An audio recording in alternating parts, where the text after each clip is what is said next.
This is a very important meeting for public servants all around the world.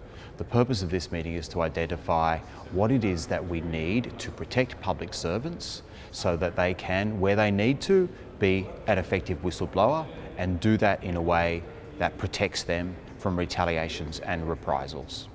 What we know, what we've heard at this meeting from trade unions and from governments all around the world is that there are substantial gaps in the protections that are available to public servants.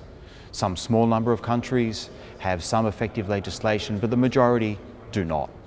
And there is no one jurisdiction that has a perfect answer. So the purpose of this meeting and what we need to do at this meeting was work through what are the key issues, the key best practice points that should go into a future ILO standard, something that's binding, that gives direction to governments, so that all governments will have to take action to protect public servants.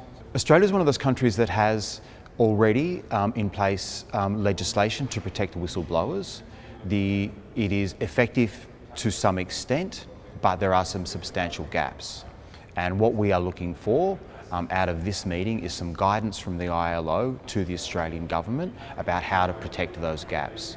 A key gap and a crucial gap for all of us is that whistleblowers or people who are thinking about being whistleblowers don't have protections and rights to get advice from a trade union.